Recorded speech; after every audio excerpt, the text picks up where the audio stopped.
Phone ہر چیزیں لے گئے. یہ پہلی مرتبہ دیکھنے میں آیا ہے کہ پولیس گھر کے قیمتی سامان کو ڈھونڈتی ہے. اور لال ویلی کے سارے ڈیوائیڈر ہٹا دیے ہیں. میرے پہ پہلے 3 خودکش حملے ہو چکے ہیں. اگر اب کوئی دہشت گردی کا واقعہ ہوا تو اس کے ذمہ دار موجودہ حکمران ہوں گے، موجودہ لوگ ہوں گے. میں جشن آزادی 50 سال سے منا رہا ہوں اور آج رات 10 سے 11 بجے میں خطاب کرتا ہوں ہمیشہ، لیکن لاؤڈ سپیکر لے گئے ہیں، آتش بازی کے سامان کے ٹرک لے گئے ہیں. اور پولیس کا اتنا بڑا آپریشن میں نے اپنی ساری سیاسی زندگی میں نہیں دیکھا.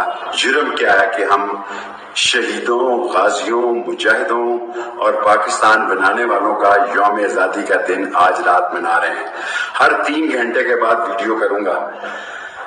میں اس ویڈیو پہ بہت دیر کے بعد آیا. 1 بجے کروں گا، 4 بجے کروں گا، 8 بجے کروں گا.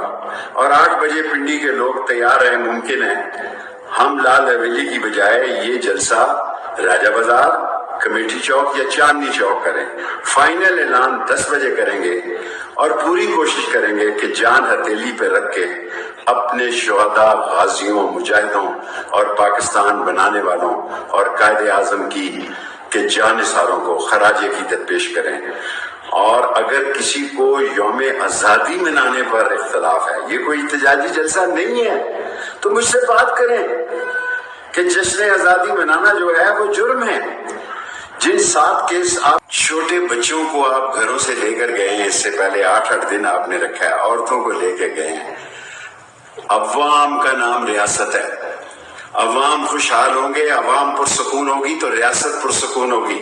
باتوں سے اور ٹی وی ٹاک سے اور میڈیا سے ریاستیں اور استحکام اور خارجی اور داخلی اور لسانی اور اقتصادی اور سماجی اور سیاسی استحکام نہیں آتا. عوام مر گئے ہیں مہنگائی سے، ان کو استحکام چاہیے. ریاست عوام کا نام ہے. انشاءاللہ تعالی ہر 3 گھنٹے بعد آج کے دن ویڈیو پیغام دوں گا. راول پنڈی کے لوگ سارے تیار رہیں.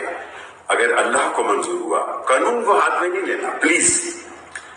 ہم وہ واحد لوگ ہیں جنہوں نے 9 مئی کی، ان لوگوں میں ہم بھی شامل ہیں جنہوں نے 9 مئی کی نہ صرف پرزور مذمت کی بلکہ اس کے خلاف آواز اٹھائی.